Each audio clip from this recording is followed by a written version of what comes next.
നമ്മുടെ മാസികകളിലെ ഗൗരിയമ്മ ഇന്റർവ്യൂസ് ഒക്കെ വായിക്കുമ്പോൾ ടിവിയുടെ ഓർമ്മയിലെ ഗൗരി അല്ലെങ്കിൽ അങ്ങനെയൊക്കെയാണ് തലക്കെട്ട്. ഇത് കേരളത്തിന്റെ സുപ്രധാന പൊസിഷനിലിരുന്ന ഒരു സ്ത്രീയെ കുറിച്ചാണ് ഈ തലക്കെട്ടിട്ട് വാർത്ത എഴുതുന്നത്.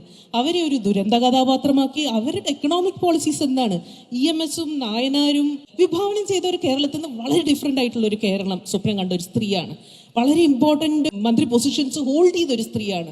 നമ്മൾ പത്രക്കാരെന്താണ് ആ സ്ത്രീയോട് ചെയ്തത്? പലപ്പോഴും അവരെ കുറിച്ച് റിപ്പോർട്ട് ചെയ്യും. ഇത്രയും പവർഫുൾ ആയിട്ട് എക്കണോമിക് പോളിസീസിനെ കുറിച്ചും കേരളത്തിന്റെ ഫാമിംഗ് മോഡൽസിനെ കുറിച്ചും പിന്നെ ലാൻഡ് അക്വിസിഷനെ കുറിച്ചും ലാൻഡ് വിഭാജനം എല്ലാം ഇമാജിൻ ചെയ്ത ഒരു സ്ത്രീയാണ് അവർ.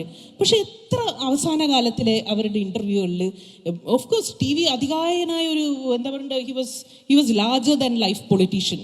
സ്ട്രഗിൾസ് ലീഡ് ചെയ്യുന്ന കാര്യത്തിലും ഒക്കെ TV എന്ന് പറഞ്ഞ എനിക്ക് ഒരുപാട് ഇന്റർവ്യൂസ് ഒന്നും ഞാൻ പബ്ലിഷ് ചെയ്തിട്ടില്ല. പക്ഷേ ഗൗരിയമ്മ തന്നെ പറയുന്ന സ്റ്റോറീസിലും ബാക്കി ലെഫ്റ്റ് ലീഡേഴ്സ് പറയുന്ന സ്റ്റോറീസിലൊക്കെ ആ TVയുടെ ഇമേജ് ഭയങ്കര but she was also larger than life. അങ്ങനെ ഒരു സ്ത്രീ ഉണ്ടായിട്ടില്ല കേരളത്തിൽ. ഏതോനോടും എണീറ്റ് എന്താടാന്ന് ചോദിക്കാനുള്ള കഴിവുള്ള പൊളിറ്റിക്സിൽ. ഇപ്പം തന്നെ നമുക്കറിയാം പൊളിറ്റിക്സിൽ ഇച്ചിരി അങ്ങ് അസേർട്ടീവ് ആവുന്ന പെണ്ണുങ്ങളെ എങ്ങനെയോ ഒതുക്കുന്നതെന്നുള്ള സ്റ്റോറീസ് നമുക്ക് എല്ലാവർക്കും അറിയാം. അത് പിന്നെ കോൺഗ്രസ് ഒട്ടും സ്ഥാനം കൊടുക്കില്ല, ടോക്കൺ ആയിട്ടെങ്കിലും CPM സ്ഥാനം കൊടുക്കുന്നുണ്ടെന്ന് ഞാൻ പറയും. ടോക്കൺ ആയിട്ട് ചിലപ്പോൾ മന്ത്രിസഭയിൽ സ്ഥാനങ്ങൾ കൊടുക്കുമായിരിക്കും. ഞാൻ അൽ ജസീറയ്ക്ക് വേണ്ടി റിപ്പോർട്ട് ചെയ്യുന്ന കാലത്ത് മനുഷ്യച്ചങ്ങല റിപ്പോർട്ട് ചെയ്യാൻ വേണ്ടിയിട്ട് ഞാൻ പോയെടുക്കുക. എനിക്ക് അറിയാം ആ ടൗണിൽ നല്ല സ്ത്രീ ലീഡേഴ്സ് ഉണ്ട്. പക്ഷെ സ്റ്റേജ് നിറച്ചും പുരുഷന്മാർ നിൽക്കുക, നിറച്ചും പുരുഷന്മാർ. ഒരു 10-200 എണ്ണമെങ്കിലും ഉണ്ട് സ്റ്റേജിൽ നിരന്നിട്ട്. സ്ത്രീകളാണ് ബാക്കി മൊത്തം. ഇന്റർനാഷണൽ റിപ്പോർട്ടേഴ്സൊക്കെ വരുമ്പോൾ ഫോട്ടോ എടുപ്പിക്കാനായിട്ട് ആ ചങ്ങലയിൽ കുറേ സ്ത്രീകളുണ്ട്. അതിൽ മുനിസിപ്പാലിറ്റി പൊസിഷൻസിലും വേറെ പൊസിഷൻസിലും ഒക്കെ ഇന്ന സ്ത്രീകളുണ്ട്. ഞാനപ്പോൾ അതിലിരുന്ന എൻ്റെ കോളേജ് മേറ്റ് ആയിരുന്ന ആള് ഇവിടെ കാര്യമായിട്ടുള്ള ഒരാൾ ആ സ്റ്റേജ് പോലെ ഉണ്ട്. അത് കഴിഞ്ഞിട്ട് ഞാൻ പുള്ളിയും കൂടെ താഴെ ഇട്ടു. ഞാൻ ഒരു പേരിനെങ്കിലും ഒരു സ്ത്രീനെ കയറ്റി മുകളിൽ ഇരുത്തണ്ടേടോ, എന്തോ ഒരു വൃത്തികേടാ നിങ്ങൾ CPM കാണിക്കുന്നത്. നിങ്ങൾ ഈ ജെൻഡർ പൊളിറ്റിക്സ് മൊത്തം പറഞ്ഞിട്ട് ഇതിങ്ങനെ കാണിക്കേണ്ട കാര്യമുണ്ടോ നിങ്ങൾക്ക്? അപ്പം എനിക്ക് മനസ്സിലായിട്ടുള്ളത് എന്താ വെച്ചാൽ നമുക്ക് ചോദിക്കാൻ പറ്റുന്നിടത്തൊക്കെ നമ്മൾ ചോദിക്കണം, ചോദിക്കാതെ വിടരുത്. എന്ന് വെച്ചാൽ ചോദിക്കാൻ പറ്റുന്ന അത്രയും വരെയുള്ള ഒരു വോയിസ് ചിലപ്പോൾ നമുക്ക് കേരളത്തിൽ നിന്നിട്ട് ചിലപ്പോൾ ഉണ്ടാക്കാൻ പറ്റില്ല. അതുകൊണ്ട് പുറത്തുപോയി നിന്നിട്ട് ഉണ്ടാക്കിയിട്ട് വന്നിട്ട് ഇവിടെ ചോദിക്കണം. എന്നാലും ഇവിടുത്തെ ആണുങ്ങൾ ചിലപ്പോഴെങ്കിലും മാനിക്കുള്ളൂ അത്. എന്നാലും ആ പറ്റുന്ന സമയങ്ങളിലൊക്കെ ചോദിക്കണം. അത് കഴിഞ്ഞ് ഞാൻ 1-2 കാര്യങ്ങൾ എനിക്ക് മനസ്സിൽ, ഞാൻ north Indian English channels, Delhi English channels I stop viewing അവരുടെ റൈറ്റ് വിങ് ചായ്വിന് ശേഷം.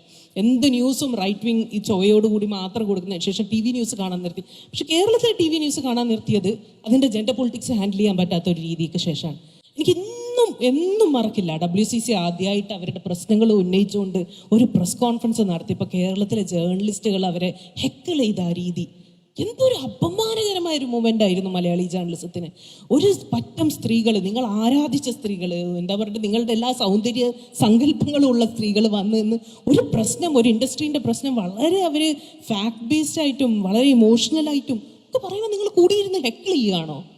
അപ്പോൾ ആ ഒരു പവർ സ്ട്രക്ചർ ഒന്ന് ആലോചിച്ച് നോക്കിയേ. നിങ്ങളൊരു മമ്മൂട്ടി മോഹൻലാലും വന്നിരിക്കുമ്പോൾ നിങ്ങൾ ധൈര്യപ്പെടുമോ അങ്ങനെ ഹെക്കിൾ ചെയ്യാൻ? ഇന്നും മമ്മൂട്ടി മോഹൻലാൽ വന്നല്ലോ പിന്നെ പ്രസ് കോൺഫറൻസ് നടത്താൻ വേണ്ടിയിട്ട്. ഹെക്കിൾ ചെയ്യാനുള്ള ഒരു 1-2 പേര് ഒരു ധൈര്യത്തിൽ 1-2 ചോദ്യങ്ങളൊക്കെ ചോദിച്ചു. പക്ഷേ ഹെക്കിളിങ് ചെയ്യാനുള്ള ധൈര്യം വന്നോ?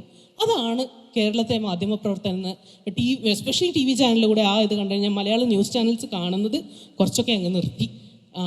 അതുപോലെ ഒരു കേസാണ്, 1-2 കേസുകൾ പറയേണ്ട. അനുപമ ചന്ദ്രൻ്റെ case, the way a woman fought for her right to her kid. അതിലെ പ്രശ്നങ്ങൾ എന്താണെന്ന് വെച്ചാൽ സ്റ്റോറി ആ സ്ത്രീ കുട്ടിക്ക് വേണ്ടി എന്നുള്ളതായിരുന്നില്ല ആദ്യത്തിലൊന്നും. എനിക്കൊന്ന് ആദ്യമായിട്ട് ഏഷ്യാനെറ്റൊക്കെയാണ് അതിൻ്റെ ജെൻഡർ മനസ്സിലാക്കി, ന്യൂസ് മിനിറ്റ് പോലത്തെ സ്ഥാപനങ്ങളാണ് അതിൻ്റെ ജെൻഡർ ആംഗിൾ മനസ്സിലാക്കിയിട്ട് അതിനെ മുന്നോട്ട് വെച്ചത്. പക്ഷെ ആദ്യത്തിലൊക്കെ അയ്യോ വെഡ്ലോക്കിന് പുറത്തുള്ളതാണ് കുട്ടി, പിന്നെ കുട്ടിയുടെ അച്ഛന് വേറൊരു ബന്ധം ഇരിക്കുമ്പോഴാണ്. അതൊന്നും അല്ല അവിടെ പ്രശ്നം. അവിടെ പ്രശ്നം ഒരു അമ്മ ഒരു കുട്ടിക്ക് വേണ്ടി ഫൈറ്റ് ചെയ്യുന്നു എന്നുള്ളതാണ്. അവരുടെ പാരൻസ് തന്നെ അവരെ കൊണ്ട് ഡോക്യുമെന്റ്സ് ഒപ്പിടിച്ചു ഭീഷണിപ്പെടുത്തി അവരുടെ കുട്ടിയെ എടുത്തുകൊണ്ടേ എന്നുള്ളതാണ്. പക്ഷെ സ്റ്റോറികൾ വരുന്നത് ഒരു മെയിൽ പെർസ്പെക്റ്റീവ് കൂടിയാണ്.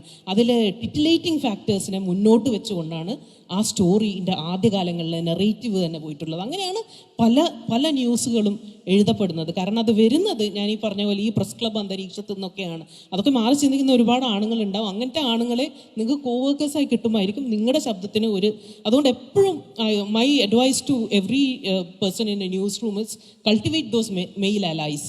അവരുണ്ടെങ്കിലേ നമ്മുടെ വോയിസിന് ഒരു ബലവും കൂടി കിട്ടുള്ളൂ. ആൻഡ് ദെൻ യു കലക്റ്റീവ്ലി ഓരോ ആളെയായിട്ട് ബ്രെയിൻ വാഷ് ചെയ്തെടുത്തിട്ട് നമുക്ക് കലക്റ്റീവ്ലി ഒരു ജെൻഡർ പൊളിറ്റിക്സ് മനസ്സിലാവുന്ന, കാസ്റ്റ് പൊളിറ്റിക്സ് മനസ്സിലാവുന്ന ഒരു ന്യൂസ് റൂം നമുക്ക് വിഭാവനം ചെയ്യാന്നുള്ളതാണ് ഞാൻ പറയുന്നത്.